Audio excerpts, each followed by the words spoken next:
नमस्कार, मैं मनविंदर सिंह और आप देख रहे हैं उदय न्यूज लाइव सच का सवेरा। बुलेटिन का आगाज करते हैं कुछ खास खबरों के साथ। समाज सेवी आलमजीत सिंह मान ने कहा कि किसानों के लिए अपने खर्चे पर बना देंगे किसान भवन। आइए जानते हैं खबर विस्तार के साथ। लगातार किसान संघर्ष कर रहे हैं, अनाउंसमेंट जी है वो तुसी दसो ते किस तरह के तुसी काम करते हो?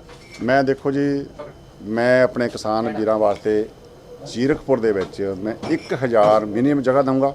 जे उस तो वध भी लोड़ पई तो उन्होंने मैं वो भी देने तैयार है। घट्टो घट्ट मेरा 25 दसंबर में मेरा जन्मदिन है। मैं 1000 गज जगह इन्हों दूंगा। जगह मेरी होएगी, वो उपर जिन्ने भी पैसा लगेगा मैं अपने पल्ले तो लाऊंगा। वो मैं इन्हों कमरे बना के दूंगा तो थले एक इन्हों की मीटिंग वास्ते हॉल बना के दूंगा। वो मैं किसी तो भी कोई 1 रुपए की या किसी की भी कोई डोनेशन नहीं लूँगा, क्योंकि मैं हर अपने जन्मदिन के पर पिछले 32 साल तो कोई ना कोई नवी चीज़ करता रहना। हुण तक मैं करता रहा ब्लाइंड बच्चों वास्ते, एक्सीडेंट विक्टिम वास्ते ते अननोन डेड बॉडियां वास्ते। तो हुण मैं करोना दे विच भी जिहड़ा वा 1 लाख तो उपर मैं मास्क, सैनीटाइजर ते वगैरह ये सारे मैं अपने जेब चों वंड चुकिया वा। ये मेरी हुण परमात्मा सुख रखे तो मैं ये 25 दसंबर नूं किसान वीरां नूं मैं 2-3 नाल मीटिंग करूँगा। जे उधरों बेचारे विहले हो जाण तो जल्दी ठीक नहीं मेरी गल, नहीं तो उन्हां नाल जाके मैं उत्थे मीटिंग करांगा, क्योंकि हजी वो आप ही बहुत बिजी ने। पर इस तो पहला मैं यही सोच रहा भी जिमें हुण मैनूं पता भी जिहड़ियां जत्थेबंदियां हुण इस टाइम लगियां होईयां ने, ये सिर्फ किद्दां लगियां ने ये तुहानूं भी सारिआं नूं पता। मैनूं हजे तक जब तक कोई जैनुअन बंदा मिल जाए मैं ताकि वो मैं 25 दसंबर नूं उन्हां दे नाम ते जिस दे भी नाम ते कोई करना तो मैं 1000 गज दी उन्हां दे नाम ते मैं रजिस्ट्री करा सकदा। 30 तो प्लस जत्थेबंदी है, तुसी किस तरह प्लानिंग कर रहे हो कि किस तरह कॉमन तुसी करोगे, किस तरह तुसी करोगे? हजे तक कोई प्लानिंग मेरी देखो हजे तक मैं तां ही पहला पत्ते नहीं खोलना, मेरी आदत आ, क्योंकि मैं करना अपने बल्ले जी। मैं किसी तो कोई डोनेशन तो लेनी नहीं है। मैं हुण यही मतलब पिछले 4-5 दिन तो पहले मैं देख रहा सी भी चलो इन्हों का कोई उत्थों कोई निबड़ जाए, किसी तरीके का कुछ हो जाए, पर मैनू पता सरकारां ने इन्होंने कुछ नहीं देना हैगा। ठीक है ना मेरी गल, वो इन्होंने जूझ करनी आ, इन्होंने भुखे ध्याए मार मार के इन्हों का खून चूस रही पूरा। पर मैं हुण यही हुण अपने जिहड़े मेरे कोल हैगे ने 10 दिन ये हुण मैं पूरी स्टडी करांगा भी मैं हुण किहड़ा मेन बंदा फड़ा, किहदे मैं पुछां, किहदे नाल मैं गल करां। हुण मेरे ये 10 दिन ने जिहड़े बस इन्हां वास्ते रहणगे। परमात्मा ने सुख रखिया, बंदे दा 1 सेकंड का नहीं पता। दुबारे आपां 25 दसंबर नूं फिर यही आपां तुहाडे सामने बैठ के ये तुहानूं सारा जिहड़ा भी आ तुहाडे नाल ये हर चीज़ साझी करांगा। ठीक है जी, बस तुझे बेनती है मेरी। हाँ, बस मैं ताही कहना, मैं तुहानूं पहला कहता कोई पुराना मैटर है सानूं उस तो कोई नहीं, मैं कुछ भी होवे जी, कुछ हाँ ਉਹਦੇ ਤੇ ਮੁੱਦੇ ਤੇ ਅਸੀਂ ਪੁੱਛਾਂਗੇ। बस ਲੱਖ ਵਾਰੀ ਪੁੱਛੋ ਮੈਨੂੰ। हाँ मैं ਤੁਹਾਨੂੰ ਪਹਿਲਾਂ ਹੀ ਦੱਸਿਆ ਆਪਾਂ ਕੋਈ ਗੱਲ ਨਹੀਂ ਕਰਨੀ ਹੋਰ। ਨਿੱਜੀ ਹਾਂ ਕਰਨੀ ਵੀ ਹੈਗੀ। ਤੁਹਾਨੂੰ ਹੁਣ ਦਿਮਾਗ 'ਚ ਤੁਹਾਡੇ ਨਿੱਜੀ ਨਾ ਨਾ ਨਾ ਨਾ ਇਹਦੇ 'ਚ ਹੁਣ ਇਹੀ ਗੱਲ ਜੀ ਮੈਂ ਤੁਹਾਨੂੰ ਹੁਣ ਵੀ ਦੱਸ ਰਿਹਾ ਬਾਰ-ਬਾਰ ਵੀ 25 ਨੂੰ ਤੁਸੀਂ ਜ਼ਮੀਨ ਦੇ ਦੇਣੇ ਕਿਸਾਨ 25 ਹਾਂ 25 ਤਰੀਕ ਨੂੰ ਮੈਂ ਉਸ ਤੋਂ ਪਹਿਲਾਂ ਮੈਂ ਕਿਸਾਨ ਯੂਨੀਅਨ ਦਾ ਜਿਹੜਾ ਮੇਨ ਬੰਦਾ ਹੋਊਗਾ ਤੋ ਮੈਂ ਤੁਹਾਨੂੰ ਤਾਂ ਹੀ ਪੁੱਛਣ ਲੱਗਿਆ ਨਾ ਵੀ ਤੁਸੀਂ ਹੁਣ ਕਿੰਨੇ ਦੇਖੋ ਹੁਣ ਇਸ ਟਾਈਮ 32 ਹਾਂਜੀ ਇੱਕ ਬੰਦੇ ਨਾਲ ਗੱਲ ਕਰ ਨਹੀਂ ਸਕਦੇ 32 ਜਥੇਬੰਦੀਆਂ ਨੇ। ਹਾਂਜੀ ਜਾਂ ਤੁਸੀਂ ਇਹ ਕਹੋ ਮੈਂ ਕੌਮਨ ਬਣਾ ਦੂੰਗਾ, ਕਿਸਾਨ ਭਵਨ ਬਣਾ ਦੂੰਗਾ, ਜਿਹੜਾ ਮਰਜ਼ੀ ਉੱਥੇ ਆ ਗਿਆ ਹੋਵੇ। ਉਹਦਾ 32 ਜਥੇਬੰਦੀਆਂ ਉਹਨਾਂ ਦੇ ਜ਼ਿੰਦਗੀ ਭਰ ਇਕੱਠਿਆਂ ਤੇ ਰਹਿਣਾ ਹੀ ਨਹੀਂ ਰਹਿਣਾ। ਹਾਂ ਆਪਣੀ ਸੰਘਰਸ਼ ਤੋਂ ਬਾਅਦ ਆਪੋ ਮੈਨੂੰ ਪਤਾ, ਮੈਂ ਉਸੇ ਗੱਲ ਤੇ ਆ ਰਿਹਾ ਸੀ, ਮੈਂ ਉਸੇ ਗੱਲ ਤੇ ਆ ਰਿਹਾ ਜੀ। ਕਿਉਂਕਿ ਦੇਖੋ ਜਿਹੜੀਆਂ ਜਥੇਬੰਦੀਆਂ ਬਣ ਗਈਆਂ ਨਾ ਜੀ, ਮੈਨੂੰ ਵੀ 32 ਸਾਲ ਤਾਂ ਜ਼ਿਆਦਾ ਹੀ ਹੋ ਗਏ। ਮੈਂ ਹਰ ਲੀਡਰ ਦੇ ਨਾਲ ਲੈ ਕੇ ਦੇਖ ਲਿਆ, ਹਰ ਬੰਦੇ ਨਾਲ ਮਿਲ ਕੇ ਦੇਖ ਲਿਆ, ਮੈਂ ਹਰ ਬੰਦੇ ਬਾਰੇ ਵੀ ਮੈਨੂੰ ਪਤਾ। ਆਹ ਜਿਹੜੀ ਤੁਹਾਡੇ ਨਾਲ ਮੈਂ ਅੱਜ ਗੱਲ ਕਰ ਰਿਹਾ, ਇਸ ਤੋਂ ਪਹਿਲਾਂ ਮੈਂ ਤੁਹਾਨੂੰ ਸਾਰੀਆਂ ਕਟਿੰਗ ਕੱਢ ਕੇ ਦਊਂਗਾ। ਮੈਂ ਕੱਲੇ ਰਾਜੇ ਵਾਲੇ ਨੂੰ ਮੈਂ ਚਿੱਠੀਆਂ ਪਾਈਆਂ, ਸਾਰਿਆਂ ਨੂੰ ਲਿਖਿਆ। ਜਿੱਦਣ ਆਪਣੇ ਆਹ ਪਾਣੀ ਆ ਰਿਹਾ ਸੀ, ਆਪਣੀਆਂ ਕਣਕਾਂ ਸਾਰੀਆਂ ਰੁੜ ਗਈਆਂ ਸੀਗੀਆਂ ਮੰਡੀਆਂ ਦੇ ਵਿੱਚ, ਮੈਂ ਇਹਨਾਂ ਨੂੰ ਫੋਨ ਕੀਤਾ। ਮੈਂ ਕਿਹਾ ਦੇਖੋ ਜਿਹੜੀ ਕਿਸਾਨ ਦੀ ਕਣਕ ਫਸਲ ਜਿਹੜੀ ਆਉਂਦੀ ਆ ਨਾ ਉਹ ਥੱਲੇ ਜ਼ਮੀਨ ਤੇ ਪਈ ਹੁੰਦੀ ਆ, ਉੱਪਰ ਕੋਈ ਸ਼ੈੱਡ ਨਹੀਂ ਹੈਗਾ। ਉਹਦੇ ਫੰਡ ਇੰਨਾ ਪਿਆ, ਜੇ ਤੁਸੀਂ ਨਹੀਂ ਦੇ ਸਕਦੇ ਵੀ ਤੁਸੀਂ ਸੰਸਥਾ ਨੂੰ ਸੰਭਾਲ ਦਿਓ। ਉੱਥੇ ਕੁਛ ਨਾ ਕਰੋ, 4-4 ਫੁੱਟ ਦੀਆਂ ਤੁਸੀਂ ਫੜੀਆਂ ਬਣਾਉਣ ਦੀ ਲੋੜ ਨਹੀਂ ਹੈ। ਪੂਰਾ ਫਰਸ਼ ਬਣਾ ਦਿਓ, ਸਾਰਾ ਪੱਕਾ ਫਰਸ਼ ਬਣਾ ਦਿਓ, ਸੀਮੈਂਟ ਦਾ ਬਣਾ ਦਿਓ, ਇੱਟਾਂ ਲਾ ਕੇ, ਚਾਹੇ 4-4 ਫੁੱਟ ਦਾ। ਉੱਪਰ ਉਹਦੇ ਚਾਹੇ ਟੀਨ ਦੇ ਸ਼ੈੱਡ ਲਾ ਦਿਓ। ਠੀਕ ਹੈ ਨਾ ਮੇਰੀ ਗੱਲ। ਮੈਂ ਕਿਹਾ ਇਹਦੇ ਨਾਲ ਕੀ ਆ, ਮੈਨੂੰ ਪਤਾ ਵੀ ਤੁਸੀਂ ਹੈਗੇ ਆ ਪੋਲਿਟਿਕਸ ਕਰ ਰਹੇ ਹੋ, ਤੁਸੀਂ ਕਾਂਗਰਸ ਨਾਲ ਵੀ ਰਹਿਣਾ, ਤੁਸੀਂ ਅਕਾਲੀਆਂ ਨਾਲ ਵੀ ਰਹਿਣਾ, ਤੁਸੀਂ ਬੀਜੇਪੀ ਨਾਲ ਵੀ ਰਹਿਣਾ। ਹੁਣ ਜੇ ਇਕੱਠੇ ਹੋਏ ਨੇ ਨਾ, ਇਹ ਇਕੱਠੇ ਆਪ ਨਹੀਂ ਹੋਇਆ, ਇਹ ਕੋਠੇ ਲੋਕਾਂ ਨੇ ਕੀਤੇ ਨੇ। हाँ वही जे तुसीं सोचो ना भी ये आप इकट्ठे हो गए किसी कीमत ना ने अगे भी रहना ने अगे भी इन्होंने इकट्ठे नहीं रहना। हुण जिहड़ी तुसीं गल करदे हो उही तां मैं तुहानूं पुछण लग्या भी तुसीं हुण जाणदे हो, हुण तुसीं 32 जथेबंदियां हो गईਆਂ जी। मैं इह तां तुहानूं पुछ रिहा भी तुसीं तुहानूं भी तुहाडा भी एक्सपीरियंस हो गया भी हुण मैनूं किस पैनल ते चलना चाहिए। ਤੋਂ ਮੈਂ ਇਹੀ ਤਾਂ ਸਲਾਹ ਮੰਗ ਰਿਹਾ। ਇਹ ਨਹੀਂ ਕਹਿ ਸਕਦੇ ਸਾਹਿਬ ਤੁਸੀਂ ਇਸ ਚੱਕਰ ਤੋਂ ਬਹੁਤ ਹੋਏ ਤੇ ਆਪਣੀ ਗੱਲ ਕਰੋ।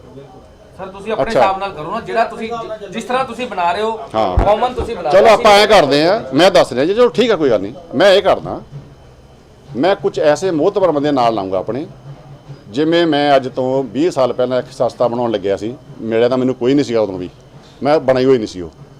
ਮੈਂ ਐਸੇ ਬੰਦੇ ਹੈਗੇ ਨੇ ਮੇਰੇ ਕੋਲ ਵੀ ਜਿਹੜੇ ਬੜੇ ਮਿਹਨਤ ਕਰਨ ਵਾਲੇ ਬੰਦੇ ਨੇ, ਓਨੈਸਟ ਨੇ, ਜਿਹੜੇ ਨਵੀਂ ਜਨਰੇਸ਼ਨ ਆ ਉਹ ਬੜੇ ਚੰਗੇ ਮੁੰਡੇ ਨੇ ਇਸ ਟਾਈਮ ਜਿਹੜੇ ਕਰਨ ਵਾਲੇ ਨੇ। ਉਹਨਾਂ ਤੋਂ ਮੈਂ ਪੈਸਾ ਕੋਈ ਨਹੀਂ ਲੈਣਾ, ਇਹ ਤੁਹਾਨੂੰ ਵੀ ਦੱਸ ਰਿਹਾ ਮੈਂ ਗੱਲ, ਸਿਰਫ ਇਹ ਆ ਕਿ ਚਲੋ 1 ਤੇ 11 ਕਰਕੇ ਉਹ ਬੰਦੇ ਮੈਨੂੰ ਗਾਈਡ ਵੀ ਕਰ ਸਕਦੇ, ਕਰਨੀ ਤਾਂ ਮੈਂ ਆਪਣੀ ਮਰਜ਼ੀ ਆ, ਕਿਉਂਕਿ ਉਹਨੇ ਤਾਂ ਮੈਂ ਜ਼ਿਆਦਾ ਤਾਂ ਗਾਈਡ ਲਊਂਗਾ ਨਾ ਜੇ ਮੈਨੂੰ ਤਾਂ ਕੁਝ ਲੈਣਾ ਵਿਚਾਰਿਆਂ ਤੋਂ। ਮੈਂ ਇਹੀ ਕਰਾਂਗਾ, ਮੈਂ ਉੱਥੇ ਆਪਣੀ ਜ਼ਮੀਨ ਦੇ ਵਿੱਚ ਘੱਟੋ ਘੱਟ ਨਹੀਂ ਇੱਕ ਹਾਲ ਬਣਾਉਂਗਾ, ਹਾਲ ਬਣਾ ਕੇ ਇਹਨਾਂ ਨੂੰ ਮੀਟਿੰਗ ਹਾਲ ਬਣੂਗਾ, ਉਹਦੇ 'ਚ ਕੀ ਕਰੂੰਗਾ, ਉਹਦੀ ਜਿਹੜੀ ਸੁਪਰਵਿਜ਼ਨ ਆ ਉਹ ਮੈਂ ਇਹਨਾਂ ਦੇ ਹੱਥ 'ਚ ਹਜੇ ਨਹੀਂ ਦਊਂਗਾ, ਪਹਿਲਾਂ ਮੈਂ ਦੇਖੂੰਗਾ। ਹੋਊਗਾ ਇਹਨਾਂ ਵਾਸਤੇ, ਕਿਸਾਨ ਜਥੇਬੰਦੀਆਂ ਵਾਸਤੇ, ਕੋਈ ਗਰੀਬ ਨੇ ਆ ਕੇ ਠਹਿਰਨਾ ਉੱਥੇ ਜਾਂ ਹੋਰ ਕਿਸੇ ਮਜ਼ਦੂਰ ਨੇ ਠਹਿਰਨਾ, ਉਹਦੇ ਵਾਸਤੇ ਹੋਊਗਾ, ठीक है मेरी गल, उस हिसाब के नाल ही फिर मैं काम करूँगा। यमुनानगर में प्रतिबंध के बाद भी डिस्पोजेबल और प्लास्टिक का प्रयोग धड़ल्ले पे हो रहा है, इसको लेकर निगम हुआ सख्त। यमुनानगर में प्रतिबंध के बाद भी डिस्पोजल और पॉलिथीन का प्रयोग धड़ल्ले से हो रहा है, इसको लेकर निगम अब सख्त हो गया है, जिसके चलते नगर निगम कमिश्नर और ईओ ने पॉलिथीन और डिस्पोजल को लेकर एक टीम का गठन किया। सीएसआई अनिल नैन के नेतृत्व में निगम टीम ने छापेमारी करते हुए रादौर रोड पर भारी मात्रा में डिस्पोजल और पॉलिथीन को कब्जे में लिया। जहां डिस्पोजल और पॉलिथीन मिला, उन सभी दुकानदारों के चालान काटे गए। पिछले कई दिन से रेकी की जा रही थी कि शहर में कहाँ कहाँ ऐसे डिस्पोजल बेचे जाते हैं। यहाँ एक थोक विक्रेता पकड़ा है और एक बाइक वाला लेके जा रहा था जो पॉलीथीन को कहीं छुपाने के लिए घर में लेके जा रहा था, वो भी हमने रास्ते में पकड़ा है और इस पर लगातार हमारा अभियान जारी है। लगभग 30 पेटियों के लगभग हमने माल पकड़ा है और अभी भी अभियान जारी है। अभी इनके खिलाफ़ कार्रवाई करेंगे जहाँ भी और तो चालान भी काट दिए हैं, इसमें 25,000 रुपये का चालान है, वो हमने मौके पर चालान भी काट दिए। सारे थर्माकोल और प्लास्टिक का सामान जैसे चम्मच है और डिस्पोजल है, इस प्रकार की बहुत सारी ऐसे मिली है और मैं आप सबसे अनुरोध भी करता हूँ कि आप ये ऐसे डिस्पोजल का कार्य ना करें जो ये एक जहर का काम है और इसको बिल्कुल ज़ीरो करें और हमारा सहयोग करें। लगातार इस अभियान पर जारी हैं और जिसमें हमने अब पीछे से 21 चालान काटे थे और अभी भी लगातार ये अभियान जारी है। जहाँ जहाँ हम थोक विक्रेता पे खासकर निगाह रखी हुई है, जहाँ थोक विक्रेता यहाँ पर माल लेके आता है उसके खिलाफ़ हम कार्रवाई करें। आज अभी 3 दुकानों पे चालान काटे गए हैं और अभियान जारी है, जिसमें 2 चालान 25,000 के हैं और एक चालान 3,000 के। भारत बंद के समर्थन में उतरी कई जत्थेबंदियां, आइए जानते हैं खबर विस्तार के साथ। चंडीगढ़ के सेक्टर 17 प्लाजा में कई सामाजिक और किसान जत्थेबंदियों के साथ साथ ट्रिब्यून एम्प्लॉयज यूनियन ने भी किसानों द्वारा भारत बंद का समर्थन किया और केंद्र सरकार की तरफ से पास किए गए किसान विरोधी कानूनों का विरोध किया और जमकर नारेबाजी की। इस मौके पर शिरोमणि अकाली दल के नेता विक्रमजीत सिंह मजीठिया और कांग्रेस के वरिष्ठ नेता सुनील जाखड़ के साथ साथ पंजाब के स्वास्थ्य मंत्री बलबीर सिंह सिद्धू भी मौजूद रहे। पंजाब में किसानों का आंदोलन अब पूरे देश में फैल चुका है और इस आंदोलन के पक्ष में समर्थन देने के लिए आज सारे पत्रकार भी इकट्ठा हुए हैं यहाँ चंडीगढ़ में सेक्टर 17 प्लाजा में। और ये सरकार को अड़ियल रवैया जो है वो त्याग कर बातचीत से ही समस्या का हल निकलता है और ये इस तरह अन्नदाता और अन्नपूर्णा को तंग करके इस देश में अराजकता फैलाई जा रही है, षड्यंत्र रचा जा रहा है और सरकार को झुकना होगा। मैं चाहता हूं जो केंद्र में सरकार है वो सारी जिम्मेदार है इस सारे माहौल के लिए। देखो जी, ਅੱਜ ਸਾਰੀ ਅੰਨਦਾਤਾ ਦੀ ਸਪੋਰਟ ਤੇ ਕਿਸਾਨਾਂ ਦੀ ਸਪੋਰਟ ਤੇ ਜਿਨ੍ਹਾਂ ਨੇ ਇਸ ਦੇਸ਼ ਨੂੰ ਆਪਣੇ ਪੈਰਾਂ 'ਤੇ ਖੜਾ ਕੀਤਾ ਔਰ ਜੈ ਜਵਾਨ ਜੈ ਕਿਸਾਨ ਦੇ ਉਸ ਨਾਰੇ ਤੇ ਅੱਜ ਪਹਿਰਾ ਦਿੰਦੇ ਹੋਏ ਸਾਰੇ ਸਮੂਹ ਦੇਸ਼-ਵਾਸੀ ਜਿਹੜੇ ਕਿਸਾਨ 12 ਦਿਨਾਂ ਤੋਂ ਛੋਟੇ-ਛੋਟੇ ਬੱਚੇ ਬੱਚੀਆਂ ਤੋਂ ਲੈ ਕੇ 90 ਸਾਲਾਂ ਸਾਡੀਆਂ ਮਾਵਾਂ ਬਜ਼ੁਰਗ ਉੱਥੇ ਤੱਕ ਸੰਘਰਸ਼ ਕਰ ਰਹੇ ਆ ਪੂਰੀ ਠੰਡ 'ਚ, ਮਤਲਬ ਇਹ ਤੋਂ ਵੱਧ ਠੰਡ ਪੈ ਨਹੀਂ ਸਕਦੀ ਸੀ, ਮਗਰ ਉਹਨਾਂ ਦਾ ਜਜ਼ਬੇ ਨੂੰ ਸਤਿਕਾਰ ਵਜੋਂ, ਉਹਨਾਂ ਦੀ ਹਿੰਮਤ ਨੂੰ ਸਤਿਕਾਰ ਵਜੋਂ ਅੱਜ ਅਸੀਂ ਸਾਰੇ ਇੱਥੇ ਆਏ ਔਰ ਮੈਂ ਸਮਝਦਾ ਕਿ ਦਿੱਲੀ ਦੀ ਜ਼ਾਲਮ ਸਰਕਾਰ ਨੂੰ ਇਸ ਅੱਗੇ ਕਿਸਾਨਾਂ ਦੀ ਗੱਲ ਸੁਣਨੀ ਚਾਹੀਦੀ। ਇਹ ਦੇਸ਼ ਦੇ ਭਲੇ 'ਚ, ਇਹ ਦੇਸ਼ ਦੀ ਏਕਤਾ ਦੇ ਭਲੇ 'ਚ ਹੈ ਤੇ ਉਹਨਾਂ ਦੀ ਸੁਣਵਾਈ ਹੋਵੇ, ਉਹਨਾਂ ਦੀ ਗੱਲ ਮੰਨੀ ਜਾਵੇ, ਕਾਲੇ ਕਾਨੂੰਨ ਰੱਦ ਹੋ। ਕੱਲ ਦੀ ਮੀਟਿੰਗ ਤੋਂ ਕਿੰਨੀ ਕੁ ਉਮੀਦ ਹੈਗੀ ਹੈ ਸਰ?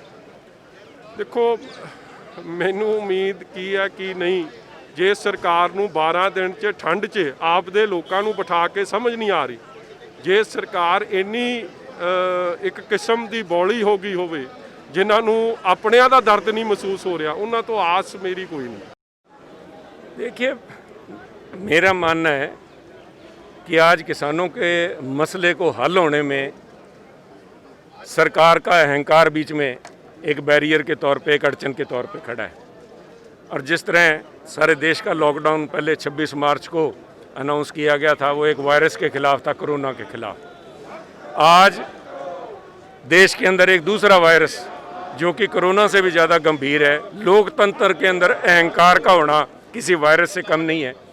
उस लोकतांत्रिक सिस्टम के अंदर अहंकार का वायरस ख़त्म करने के लिए आज भारत बंद का आह्वान लोगों ने किया है। मैं समझता हूँ ये किसानों का बंद नहीं है, ये लोगों की तरफ से सरकार के अहंकार को to bring them down from this high horse to get down and talk to the farmers, ये आज उस गूंगी बेरी सरकार के कानों में आवाज़ डालने के लिए ये किया गया है। और मैं समझता हूँ चाहे बीजेपी ये प्रचार कर रही है कि लोगों को परेशानी है, पर लोग आज किसानों की परेशानी भी समझ रहे हैं और आने वाले समय में जो परेशानियां देश को भुगतनी पड़ेगी वो भी किसानों को पता है। खबरों का सिलसिला इसी तरह जारी रहेगा। आप हमारे साथ जुड़े रहिए और देखते रहिए उदय न्यूज़ लाइव। नमस्कार।